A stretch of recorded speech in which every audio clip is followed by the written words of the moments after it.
nilikuwa na uwezo wa kiuchumi, ni kweli, ambao unaniwezesha, nimeweza kujenga, nimeweza kusomesha watoto wangu shule na nini. Lakini unajua huo ni udogo sana wa maisha ambao nilipaswa niishi. Nilikuwa najua tu kwamba mtu unakuja duniani, ulikuwa una focus tu kupata maisha mazuri, uwe na watoto, baada ya hapo ufe, basi umeenjoy maisha uende. Kwa hiyo ndo nilivyokuwa naishi. Lakini hata mke wangu mwenyewe ilikuwa kazi ngumu sana kumshawishi kwamba aanze kuishi maisha, unaanza tena sifuri na utumishi wa Mungu, uanze kutafuta mtu mmoja mmoja ukimzene naye na nini. Ilikuwa kitu kigumu.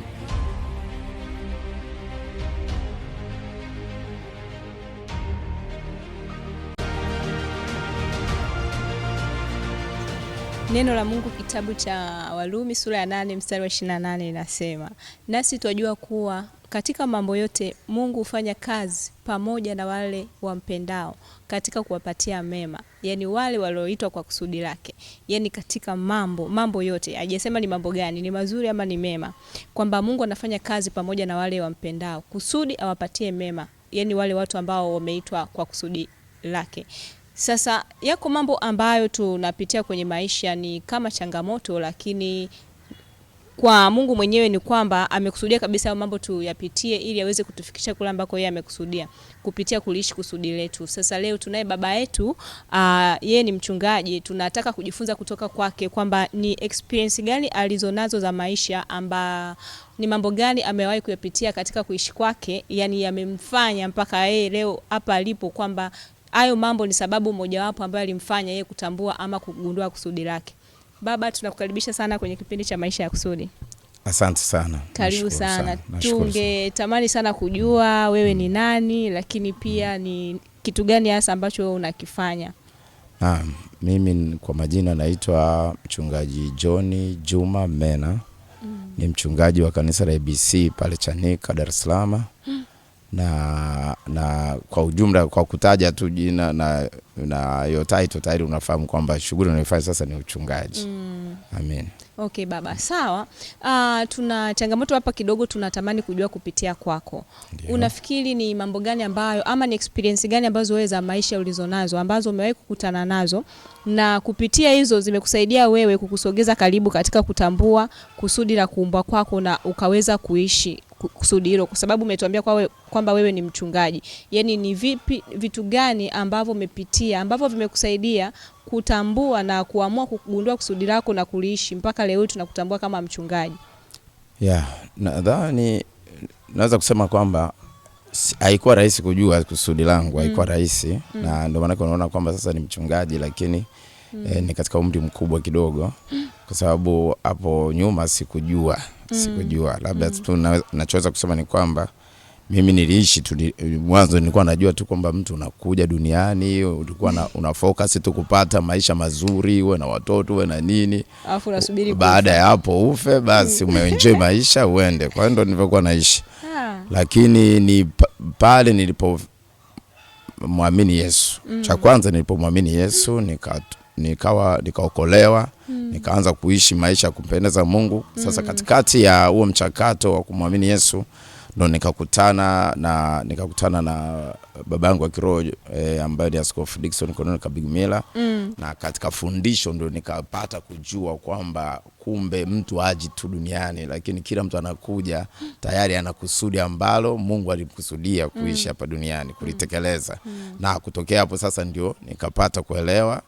Baada ya fundisho nikajitambua mimi ni nani kwa msaada wake, na hatimaye sasa nikawa mchungaji. Okay. Kwa hiyo umesema kwamba baada tu ya kuokoka na kufuatana na baba ndipo uliweza kugundua kusudi lako, kwamba huko nyuma hukuwahi kujua kama kuna vitu kama hivyo. Unataka kuniambia kwamba ni mpaka mtu awe ndani ya Yesu ama okoke kwanza ndo anaweza kugundua kusudi lake?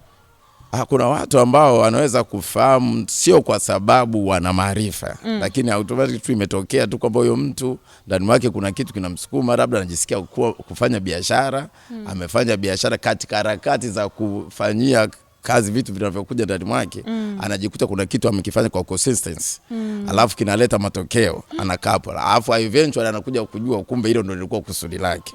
Lakini mwanzo hata hakujua. Okay. Kwa hiyo nachojaribu kusema ni nini, ni kwamba elimu ya kutambua kwamba mtu amekuja ana kusudi mahususi ni elimu ambayo imekuwa ni nadra sana. Ni haipo kwa ujumla, ni kama haipo. Umeona? Kwa watu wengi ni ile misukumo tu inawasukuma, na ndio maana utaona kwamba kuna wale watu wanaita influencers. Wanajaribu kufundisha, ukisikia hivi kusindi. Hivyo vitu wanavyofundisha kimsingi ndio namna ya kujua kusudi. Lakini sasa wao nao pia sio kwa sababu wanajua ndo kusudi moja kwa moja. Ni namna kwamba ukipata huo msukumo utakusaidia kufanya kitu fulani alafu ufanikiwe kwa maisha. Unaweza kuona. Kwa hiyo elimu ya kujua kusudi ndio tatizo. Nimesema mimi niliokoka nikamjua Yesu. Angalia sasa uone shida ilipo sasa. Mimi niliokoka nikamjua. Mimi nimeokoka mwaka 96. Mwaka 96. Kwa hiyo kama nikumtumikia Yesu kuwa mchungaji, nilipaswa kuwa mchungaji kwa miaka zaidi ya 30 sasa. Si ndio? Lakini sasa tatizo ni kwamba baada ya kuokoka nikaishi mapenzi ya Mungu, najisikia msukumo kumtumikia Mungu, natumika na Mungu. Alafu miaka mitatu baadaye mwaka 99 nikasikia shauku ya kwenda kwenye chuo cha utumishi wa Mungu ili niwe mchungaji. Sielewi mambo ya wito. Mimi najua wito tu ni mtu kwamba unaishi, alafu kisikia ndani msukumo wa kutaka kufanya hiyo, sasa unaenda unafanya. Unaona, unaenda unafanya.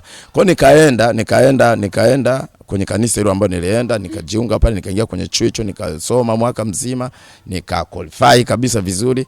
Lakini sasa changamoto iliyotokea ni kwamba kulikuwa kuna vigezo vimewekwa pale. Kigezo kimoja wapo ilikuwa kwamba wale ambao wake zao wana ujauzito hawatakwenda kwa ajili ya mazingira ya utumishi yanapokuwa magumu hapo mwanzo.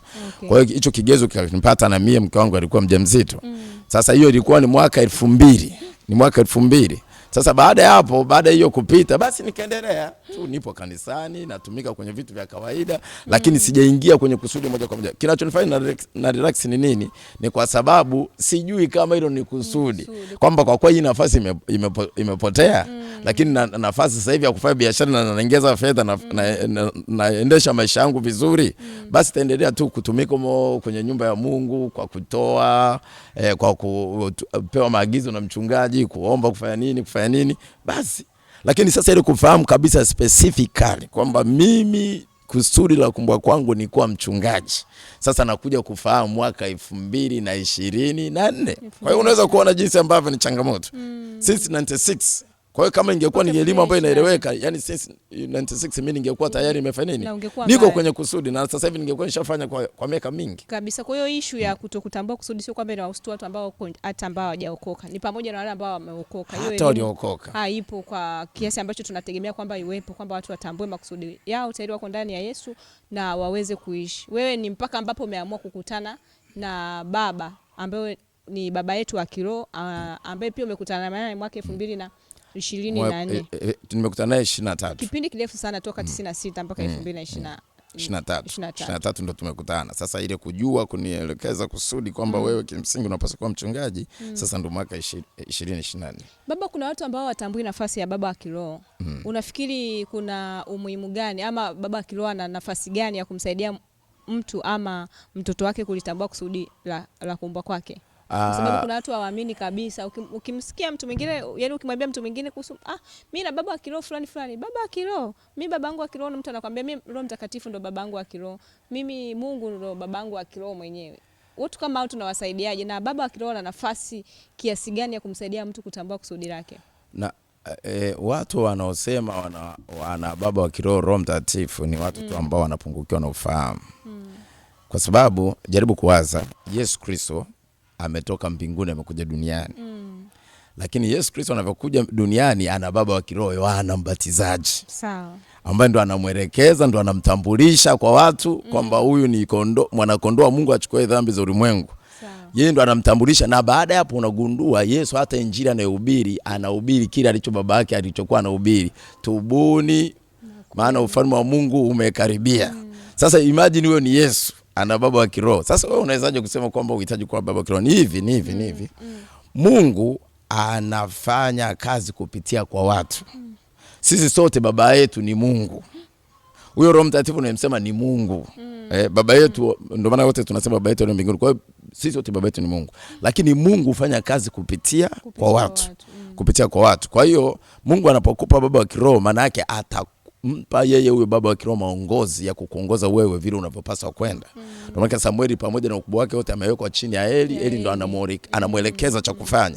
Na mwisho wa siku utamuona Samueli amekuwa ni nabii mkubwa sana kuliko hata Eli. Lakini huwezi kudharau nafasi ya Eli katika kumfanya Samueli kuwa vile alivyo. Yes, na hiyo inanikumbusha kwamba hata Eli ndo alimtambulisha Samueli kwa kuisikia sauti ya Mungu. Sahihi kabisa. Umesema kwamba Yohana ndo alimtambulisha Yesu kwa ulimwengu. Yes, baba, tunaweza kuendelea. Ndio. Kwa hiyo unagundua kwamba nafasi ya baba wa kiroho ni kama tu duniani. Yaani una baba wa kimwili ambaye yeye atakuhudumia, atakupeleka shule, atakutia bakora kwa nini uende shule na nini. Alafu mwisho wa siku wewe ni profesa, yeye hajaenda shule. Kwa hiyo kuwa na baba wa kiroho haimaanishi kwamba yule baba wa kiroho atakuwa na kitu cha ziada, lakini ni mtu ambaye amepewa majukumu na Mungu kukulea, kukuongoza ili akupitishe kwenye njia ambayo mwisho wa siku sasa utaelekea kwenye ile kusudi ambalo Mungu alikusudia. Okay. Kwa hiyo baba wa kiroho ni kama viongozi wa kule ambako sisi tunapaswa kwenda, si ndio? Na nataka kusema ni kwamba baba wa kiroho malezi ni namna rahisi ya kumfanya mtu afikie kwenye kusudi.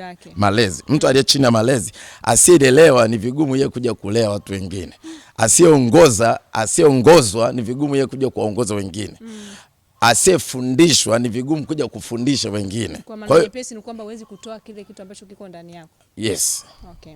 Sawa baba. Sasa turudi nyuma kidogo. Unafikiri ni mambo gani ambayo umewahi kufaidika nayo kabla hata hujawahi kuishi kusudi lako? Yaani ulikuwa nje ya kusudi ndio umeokoka, lakini sasa kuna vitu ulikuwa unafanya, kama umesema ulikuwa unafanya biashara, unapata pesa yako ya kula na maisha yanaendelea. Ni nini hasa ambacho umewahi kufaidika nacho ukiwa nje ya kusudi? Mambo gani ambayo unaweza kutuambia kwamba haya nimewahi kufaidikana nayo kutokana na kwamba ni pamoja na kwamba, kwa sababu kuna watu wengine wanajisifu, baba anasema sawa, mimi naishi maisha yangu, nakula, nakunywa, nafanyaje, ya nini nisumbuke tena kuanza kutafuta kwamba nipambane ni mpaka niligundua kusudi langu ndo niishi nipate maisha mazuri. Nikitaka kusema uhalisia sioni nilichofaidika.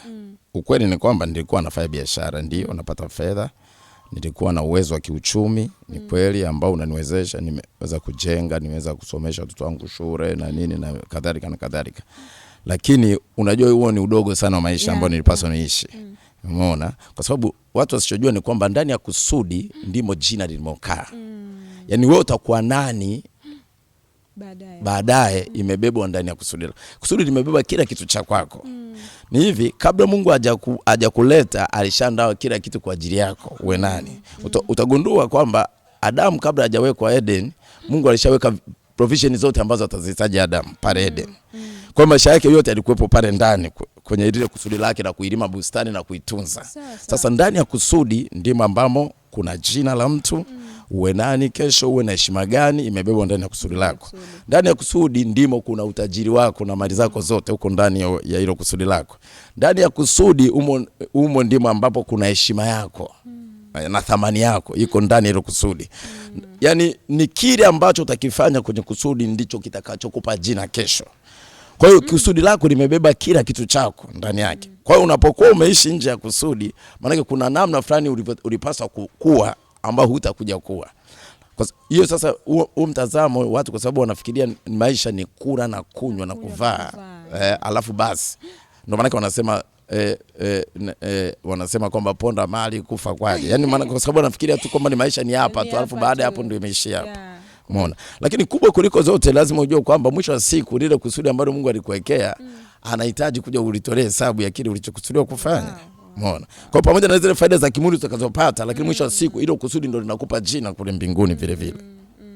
Amen. Kwa kusudi limebeba jina, kusudi limebeba utambulisho wa mtu. Watakujuaje baadaye inategemea umetambua kusudi lako na umeanza kuliishi. Sawa baba. Moja ya changamoto iliyopo ama moja ya kikwazo kwenye kuishi kusudi lako, imeonekana kwamba familia zetu zimekuwa sababu kubwa ya kuwafanya watu wasiishi makusudi yao. Yaani unakuta kwa mfano kama mimi nina marafiki zangu ambao mtu kabisa anajigundua kwamba mimi ninatakiwa kuwa nani. Lakini kwa sababu tu yuko chini ya familia ama yuko chini ya wazazi, mzazi anataka wewe mtoto, mimi nimeshasema unakuwa 1 2 3. Sasa kwa wewe tuje kwako, ulikuwa tayari una familia na ulikuwa unafanya biashara, pengine kama ambavyo tumejua kwamba watu wakishakula tu wakanywa wakavaa naona kwamba maisha yameishia hapo. Ili kusumbuaje ama ili familia ilichukuliaje baada ya wewe kuamua kuacha sasa hivyo vyote, kwamba umeacha biashara sasa umeamua kumtumikia Mungu ambalo ndio kusudi lako hasa? Ni changamoto gani ambazo wewe ulikutana nazo? Pale mwanzo nadhani changamoto hasa ni ile ya kwanza ile ya mwaka 99 na vyaamua kwenda uchungaji, kwa sababu by then nilikuwa kijana bado. Nilikuwa kijana bado. Hii ya mara pili haikusumbua kwa sababu tayari ni mtu mzima sana. Umeona? Sasa ile ya kwanza wakati nafanya uamuzi wa kusema mimi nakwenda kwenye shule ya utumishi ili nikamtumikie Mungu, ilikuwa inaleta shida. Kumbuka mimi ni sehemu ya katika familia yetu tulikuwa watoto wa kiume ni 4. Mimi katika wale 4 mimi ni watatu. Katika wale watatu. Na kwa neema ya Mungu mimi ni katika familia yetu nilikuwa na neema fulani ya kuwa na mafanikio ya kiuchumi. Kwa hiyo ni mtu ambaye kifamilia nilikuwa nategemewa. Na mwanzo nilivyoanza kuwa natengeneza pesa, nishaanza kuwa na msaada kwa wazazi, kwa nini. Kwa hiyo kwa vyote vile walikuwa nategemea msaada wangu. Okay. Sasa na mbaya zaidi wakati ule nadharia ya utumishi wa Mungu ilikuwa inaonekana mtumishi wa Mungu ni mtu ambaye ameamua kuishi maisha magumu. Ameamua kuishi maisha ya taabu. Ni kwa sababu vile ambavyo watu walikuwa wanaichukulia utumishi. Miaka hiyo unajua hii elimu ya kujua kwamba unaweza kutumika Mungu lakini ukawa na maisha tu, ilikuwa ni kana kwamba yani kule kujikana kuishi maisha magumu ndio kumtumikia hasa Mungu kwenyewe. Kwa hiyo ilikuwa shida. Lakini sasa ni kwa sababu mimi nilishafanya maamuzi na sikujali nani anasema kitu gani. Nikajua tu mwisho wa siku matokeo uko mbele ndio yataamua. Lakini zaidi sana nilikuwa najaribu kuridhisha kile kinachonisumbua ndani yangu. Kwa sababu kuna kitu ndani ambacho kinanisukuma, ambacho nasikia nikifanya nasikia vizuri. Sikuwa na ufahamu mkubwa masuala ya kusudi, lakini nilikuwa nikifanya hiyo utumishi, ninapotumika na Mungu najisikia ndani mwangu vizuri. Kwa hiyo nikajali hicho zaidi. Hata sio tu kwa maana ya familia, kwa maana ya wazazi na ndugu, lakini hata mke wangu mwenyewe ilikuwa kazi ngumu sana kumshawishi. Ilikuwa kazi ngumu sana kumshawishi kwamba aanze kuishi maisha, unaanza tena sifuri na utumishi wa Mungu, aanze kutafuta mtu mmoja ukimzende naye na nini. Ilikuwa kitu kigumu. Lakini mwisho wa siku kwa sababu ni mwanaume na nilishafanya maamuzi na nini. Na wewe ndio kichwa. Of course nilijitahidi kumshawishi kwa maelezo mpaka naye akafika mara akaelewa. Lakini ilikuwa kazi kidogo kumshawishi. Okay. Yeah. Lakini mwisho wa siku alielewa na maisha tukaendelea. Sawa baba, kuna mmiliki mmoja anaitwa wa KFC anaitwa Corey Sanders. Huyu mzee amewahi kupitia maisha fulani hivi ya aina tofauti. Amewahi kuwa mwajiriwa, amewahi kukataliwa kwenye kazi, lakini mwisho wa siku mpaka akaja katika uzee wake, katika kufanya kwake kazi, akaja mpaka akastaafu, lakini hakuwahi kupata mafanikio yoyote. Mpaka siku moja alipoamua kukaa na kugundua kwamba ndani yake kuna nini, ndipo akagundua kwamba ni mtu mmoja ambaye alikuwa na uwezo sana mzuri wa kuchoma hizi kuku na akaweza kuziuza. Kwa hiyo kutokea hapo akagundua kwamba yeye anapaswa kuchoma kuku na kuziuza, na zikamletea mafanikio mpaka sasa hivi. Ingawa amekufa, angali ananena kama ambavyo neno linasema. Ananena kupitia nini? Ananena kupitia matokeo alionayo, matokeo ambayo ameacha kwenye dunia, vile ambavyo ameweza kugusa dunia yake. Sasa kwenye jamii zetu tumekuwa kuna watu pengine wao sasa hivi tayari ni watu wazima, wako ambao kwa mfano kama hapa Tanzania kwetu kuna sheria ambayo inaruhusu watu kufanya kazi mpaka miaka 65. Mtu anaruhusiwa kuacha kazi. Sasa unakuta kwamba mtu amefanya kazi hiyo miaka yote, lakini hana chochote ambacho anaweza kusema kwamba hichi hapa ni kitu ambacho mimi hata leo hii nikiondoka Mungu atatukuzwa kupitia hiki. Yaani watu watazidi kumtukuza Mungu kwa kuona kwamba kuna kitu ambacho mimi nimeweza kukifanya. Na hata tukienda kwa ama wakisikia elimu kama hizi hapa wanaona mimi mbona nishakuwa mzee, ya nini yote haya kusumbukana nayo? Ya nini haya kuhangaika tena katika umri huu kutafuta kwamba mimi nijitafute, nijue sasa mimi natakiwa nifanye nini ili niweze kuleta matokeo kwenye dunia yangu yale ambayo Mungu amenikusudia. Yaani ni kama watu ambao tayari wameshakata tamaa. Unafikiri watu kama hawa unawaambiaje? Wanayo nafasi ya wao kutaka kujitafuta tena ili waweze kugundua kwamba Mungu ameweka nini ndani yao ambacho kitakuwa ni matokeo kwa dunia yao. Hata kama wakiondoka basi watabaki wanakumbukwa. Wanayo nafasi bado. Wanayo nafasi. Unajua ni kwamba binadamu baba yetu Askofu Dickson Konoka Bigmila amewahi kusema hivi. Walikuwepo watu wenye hekima watatu. Mmoja akasema binadamu ana siku 3. Kwa maana ya jana ambayo imepita aliyoishi jana, alafu ana leo, alafu ana kesho ambayo anaitarajia. Alafu mwenye hekima zaidi yake akasema hapana. Binadamu ana siku 2 tu. Leo na kesho ambayo anaitarajia. Lakini yule mwenye hekima zaidi akasema hapana. Binadamu ana siku 1 tu. Ana siku 1 tu ambayo ni leo. ile ya kesho hana uhakika kama atafikia, na of course hata Biblia inasema usijivune kwa ajili ya kesho, kwa maana unajua utakazaliwa na siku moja. Alafu ile ya jana ilishapita, haiwezi kurudi tena. Umeona? Lakini baba yetu yeye sasa akaongeza hekima kubwa zaidi. Baba yetu Askofu Dickson Cornelius Kabinula akasema mwanadamu wala ana leo, ana sasa. Ana sasa. Ile hana leo nzima. Leo nzima haiko mkononi mwako. Wewe una sasa muda. Ndio maana hata Biblia inasema wakati wa wokovu ni sasa. Sasa.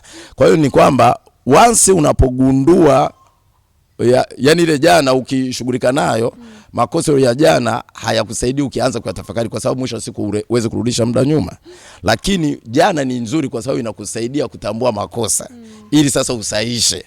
Kwa hiyo unachotakiwa kufanya ni kuanza kutenda kwa usahihi kutokea hapo ulipogundua sasa, ili uende mbele. Sasa huo wakati gani sasa? Umetoa mfano hapa wa kanali nani? Santos, kwamba akiwa na miaka 60 ndipo 60 na ngapi? 60 yes. Akiwa na miaka 60 ndipo alipoanzisha hii ambayo leo tunaita KFC, ambayo iko worldwide, si ndio, duniani kote leo. Akiwa na miaka 60 alipokuwa na kitu ndani yake akakianzisha. Na hicho kitu kikaenda, leo yeye amekufa, kinaishi. Ndio hicho tulichokuwa tunasema kwamba kusudi lako ndo limebeba jina lako. Unaona leo anatajwa kwa ajili ya KFC alichozalisha. Watu wasiozalisha kitu wakifa wanakufa jumla. Wanaoishi ni wale ambao wamezaa kitu. Wamezaa kitu ambacho kinaishi, kwa sababu hicho kitu ndo kitakuwa utambulisho wao, ndo identity yao. Inaendelea kuishi vizazi na vizazi. Umeona? Kwa hiyo yule ambaye amestaafu, mimi sasa hivi na miaka 57. Sawa. Kwa umri wa kustaafu nimebakisha miaka 3 tu kama ningekuwa kazini. Lakini sasa hivi si ndo nimeanza uchungaji. Sasa hivi unasahisha makosa kwa kufanya kitu kilicho sahihi. Sawa. Kwa hiyo yule ambaye huo wakati umepita, anachotakiwa kufanya ni kuanzia sasa, baada ya kujitambua, aanze kuliishi kusudi lake. Na uzuri wa Mungu sasa, Mungu anasema katika kitabu cha Yoeli kwamba yeye huwa ana uwezo wa kurejesha miaka iliyopotea. Miaka iliyoliwa na tunutu na madumadu na nzige na parare, Mungu ana uwezo wa kurejesha. Mungu ana uwezo. Mungu alifanya fimbo ya Haruni ndani ya usiku mmoja. Fimbo kavu kabisa. Ikamea, ikaweka majani, ikaweka matunda malozi, yakaiva ndani ya usiku mmoja, ndani ya saa 24. Kesho asubuhi watu wanakula matunda kwenye ule mti. Kwa hiyo Mungu ukikaa kwenye kusudi, kitu cha muhimu cha kufahamu ni kwamba Mungu ukikaa kwenye kusudi na yeye anakuwepo kufanya kazi. Kwa sababu kimsingi anaifanya hilo kusudi ni yeye Mungu. Kwa maana hata Yesu mwenyewe anasema katika Yohana pale ile sura ya 5:17, Yesu anatufundisha, anasema akawajibu, Baba yangu anatenda kazi hata sasa. Nami ninatenda kazi. Yani kimsingi ukimwona Yesu anafanya kazi, ni Mungu ndani yake anafanya kazi. Na Paulo anafafanua vizuri, anasema kwamba Mungu alikuwa ndani ya Yesu Kristo akiupatanisha ulimwengu na nafsi yake. Kwa hiyo unagundua ukikaa kwenye kusudi, ni Mungu ambaye ndio anataka kufanya vitu duniani, alikuwa amekuwekea kusudi ili alifanye kupitia kwako, sasa unamruhusu afanye. Kwa hiyo unajua kwa Mungu siku moja ni sawa na miaka 1000. Na miaka 1000 ni sawa na siku moja.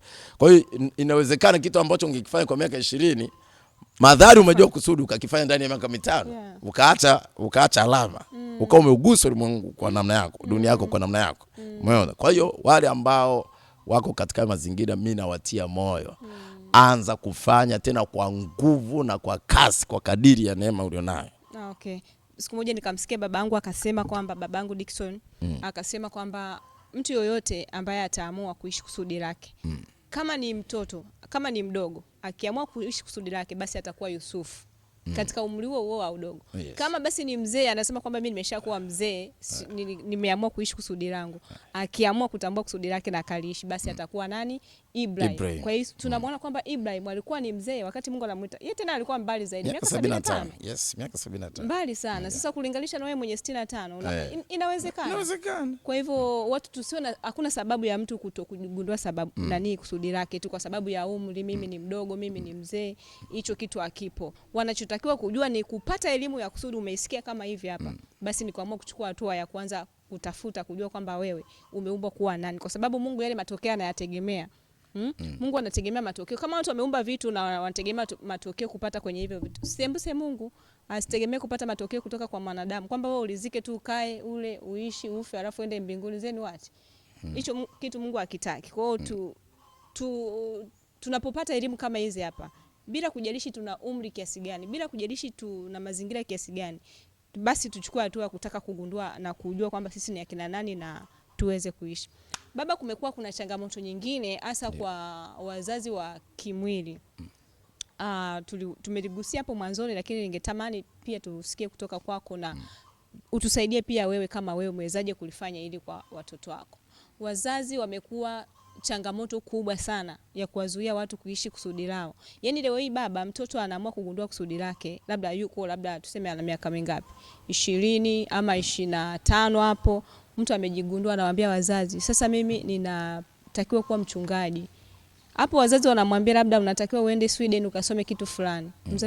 Mtoto anasema hapana, kwa jinsi ninavyojiona, nikienda huko nitaenda tu labda kutimiza hii miaka, afu mwisho wa siku niletee cheti na sitokuwa na faida nyingine yote zaidi ya hiyo. Mimi ninavyojiona ninatakiwa kuwa mchungaji. Kwa hiyo ninaomba mniruhusu mimi nikaishi ama nikatumikie hiki ambacho mimi nakisikia ndani yangu.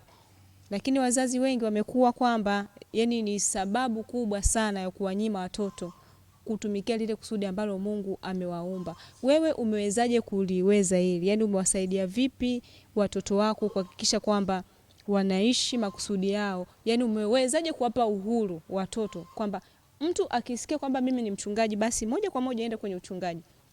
Mtu akisikia mimi ni mfanyabiashara aende moja kwa moja kwenye ufanyabiashara, kwa sababu wewe tayari umeshajitambua, umegundua kusudi lako na umekuwa na ile elimu ya kutambua kusudi la Mungu kwamba kwa kila mtu, kwamba kila mtu ana kusudi lake. Wewe umewezaje kuliweza hili na ungependa kuwashauri nini wazazi wa kizazi hichi ama wazazi wengine wenye tabia za kuwazuia watoto kuishi makusudi ya Mungu? Nadhani kitu cha muhimu ni cha kujua ni kwamba kila mtu anaumbwa na kusudi lake kutoka kwa Mungu. Yaani ukishakuwa na huo fahamu sasa, lazima ujue aliyeweka kusudi sio wewe, ni Mungu. Na ni kutoka kwenye hiyo mentality, huo mtazamo wa kuona tu kwamba maisha ni kwa ajili ya kufanikiwa kifedha, kiuchumi. Unajua ndio sehemu kubwa ambayo watu wamewekeza akili kwenye uchumi na nini. Mtu awe na kazi fulani na nini. Tumesema kusudi la mtu ndio limebeba kila kitu chake. Kwa hiyo kule mzazi kuendelea kumlazimisha mtoto kwenda kufanya kitu ambacho kiko nje na kusudi lake, kila anachojisikia. Kwa maana njia mojawapo ya kujua kusudi la mtu ni ule msukumo wa ndani. Kile kitu ambacho kinamfurahisha akifanya, anajisikia kukifanya kwa uwepesi na kwa urahisi na anakifurahia. Maana hiyo ni kusudi la kuumbwa kwake. Ni moja ya njia. Sasa kama mtoto ameshagundua hiyo, maana wewe kuendelea kumlazimisha aende akasome sijui degree ya pili, sijui PhD, sijui nini, unampotezea muda. Maisha ni muda. Muda ndio maisha yenyewe. Sawa. Binadamu amepewa siku moja ya kuishi ambayo ndio inaamua mwisho wa maisha yake utakuwaje. Na namna anavyotumia ile siku moja ndio inaamua kesho yake iweje. Sasa muda tunautumia kwenye mambo mawili tu. Moja ni kujijenga katika ile kusudi ambalo Mungu nimegundua mimi ni mchungaji. Maana muda wangu natakiwa kutumia katika kujijenga katika kuwa mchungaji ili niwe na kitu cha kulisha watu, kuilisha dunia yangu wakati nitakapokuwa natoka. Kwa hiyo matumizi ya muda yako kwenye hayo maeneo mawili. Moja, kujijenga kwenye hilo kusudi. Mbili, ni kulisha sasa ile kusudi. Umegundua wewe ni engineer, maana yake uwekeze katika kujiboresha kuwa engineer kweli. Ili once utakapofanya ile kazi, utakapopewa kazi ya engineer, ukifanya matokeo yaonyeshe kwamba huyu kweli ni engineer. Unajua tuna wanasheria wengi. Kwa mfano tuchukulie mfano hapa tu Tanzania tu. Tuna wanasheria wengi. Lakini kuna watu ni wanasheria wamesoma sheria lakini hata hawajulikani kabisa kama wanasheria. Why? Kwa sababu hawajiboresha kwenye hilo eneo. Lakini ukisema wanasheria haraka Mtanzania anaanza kusema Peter Kibatala. Kwa nini? Huyo mtu amejiboresha katika eneo lake. Kwa hiyo akitoa anatoa kitu ambacho kinafanya kila mtu aseme. Na ndio maana nikasema ile kusudi ndio lina thamani ya mtu. Unaweza kuwa na kesi unataka wakili, lakini wakili ambaye amejijenga kwenye kusudi thamani yake naye ni kubwa. Kwa hiyo maana yake hata namna ya kumlipa analipwa fedha nyingi. Unaweza kuona. Kwa sasa mzazi unampotezea mtoto muda. Mwacha aende kwenye kusudi ili ajijenge hapo. Ili kesho atakapoanza kulisha dunia yake kile alichoitiwa alishe kwa ubora ambao ndo utampa jina, ndo utampa thamani, ndo utampa heshima. Hicho unachokiwaza kwamba akisoma awe daktari atawasaidia, atakusaidia kupitia kwenye hilo kusudi lake, kwa sababu hilo kusudi limebeba kila kitu. Hizo fedha unazofikiria kwamba madaktari wanapata kwenye kusudi ziko zaidi ya hilo, kwa sababu anayefanya provision na kusudi ni huyo Mungu mwenyewe ambaye anafanya kazi ndani yake. Umenifahamu? Sawa baba. Kwa hiyo kwani baba, kwenye hizi fakati hizi, kwa mfano kama hizo udaktari ama hizo sheria ama ualimu, unafikiri kwamba hiyo pia ni mojawapo ya assignment ya mtu, yani kwamba mtu anaweza kuumbwa na Mungu kuwa daktari, mtu anaweza kuumbwa na Mungu kuwa engineer? Ndio. Ama tu kwamba kusudi la Mungu labda linabeba tu huku kwenye utumishi wa Mungu? Na hicho ndo tatizo kubwa la watu wanafikiria. Watu wanafikiria kumtumikia Mungu ni kuwa mchungaji, ni kuwa mwinjilisti, kuwa mwalimu, kuwa apostle, nabii. Hapana. Utumishi wa Mungu, yani kusudi ndio kuishi kusudi ndio kumtumikia Mungu. Dunia isingekuwa dunia hivyo ilivyo kama watu wote wangekuwa ni wachungaji. Dunia haiwezi kusimama ikawa stable kama watu wote ni wainjilisti.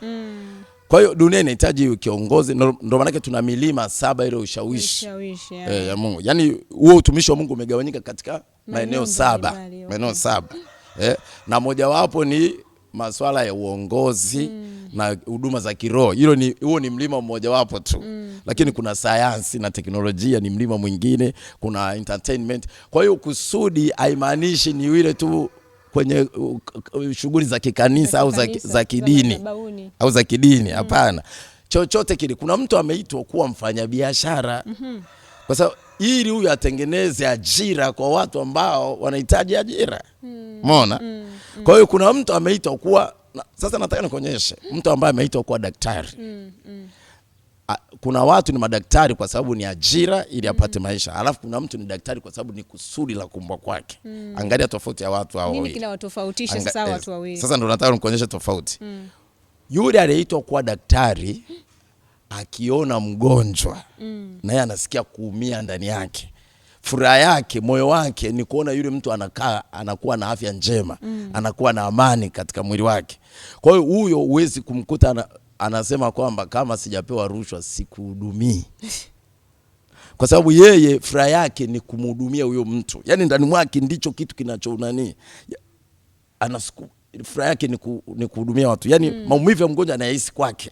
Anahisi kwake. Kwa hiyo atamhudumia kwa moyo, si kwa sababu ya mshahara. Ndio maana tumesema mtu anayefanya kusudi analifanya hata kama alimpi chochote mapato, bado anafurahia kufanya kwa sababu ndio kitu kinachoflow ndani yake.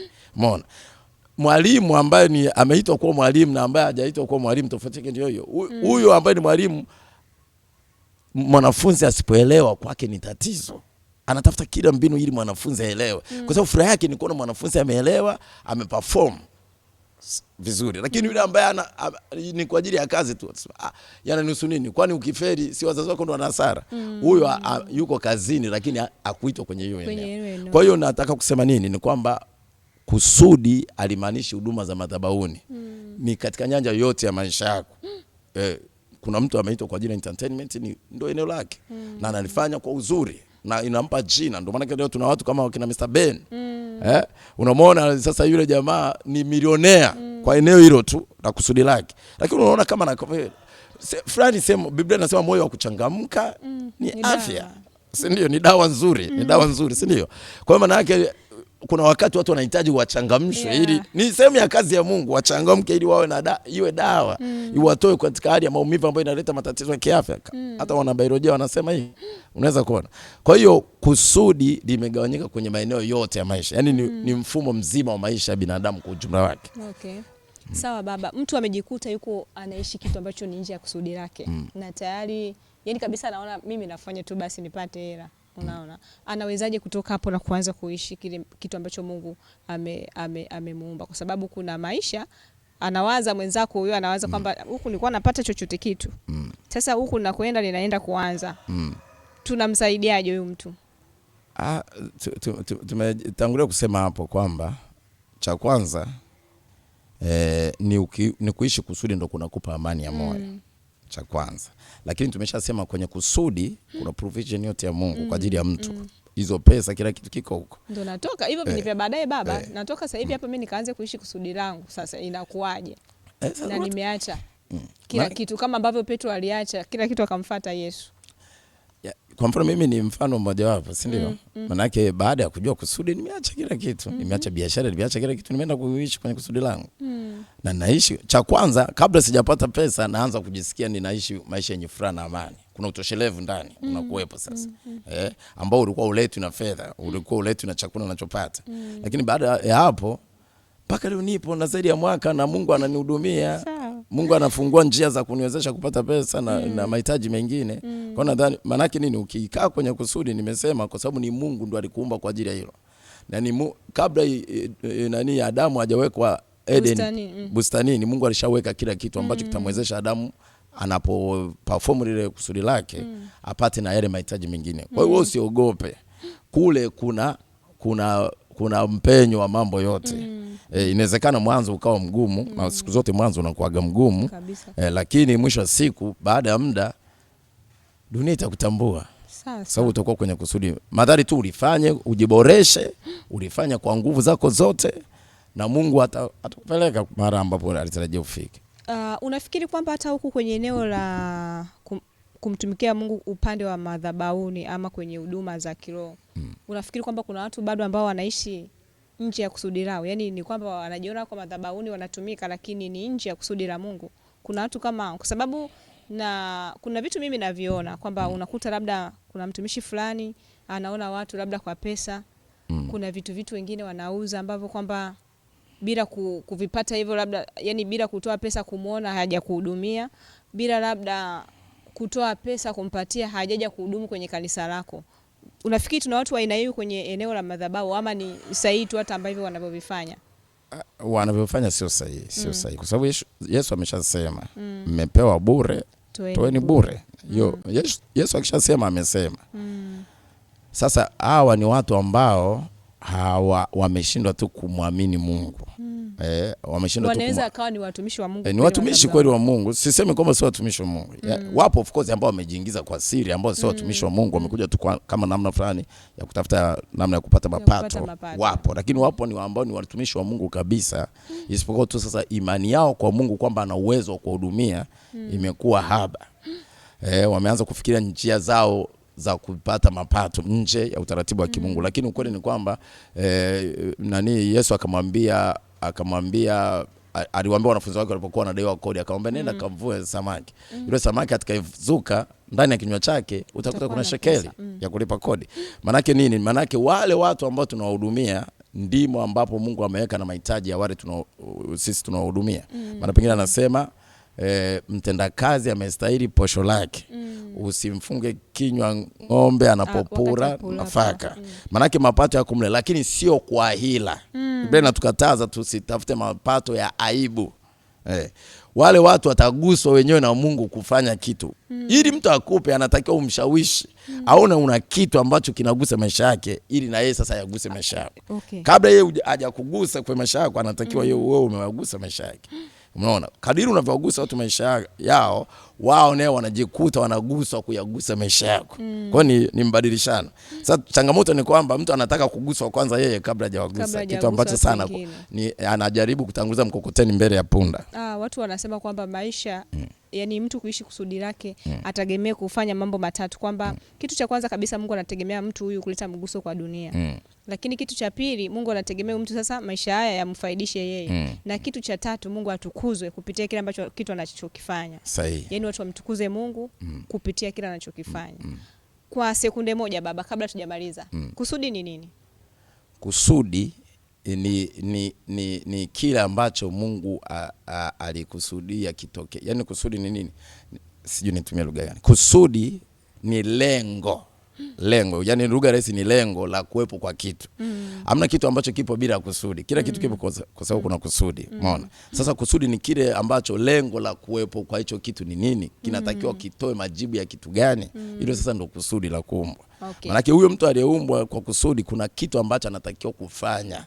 Kuna lengo ndio sababisha awepo. Hilo sasa ndio tunaliita kusudi. Sababu ya uwepo wako. Sababu, sababu nadhani lugha nzuri zaidi. Sababu ya kuwepo kwako. Baba, mimi nikushukuru sana. Asante sana kwa ujio wako kwenye kipindi chetu cha Maisha ya Kusudi. Tunakutegemea tena kwa wakati mwingine. Amina. Aya, usituzuilie tutakapokuhitaji tafadhali. Asante sana. Mtu mmoja aliwahi kusema kwamba tunaishi ili kuleta wepesi kwenye maisha ya watu wengine. Hakikisha unapoishi unaleta wepesi kwenye maisha ya watu wengine. Mpaka wakati mwingine. Hii ni Maisha ya Kusudi. Kusudi lako, thamani yako.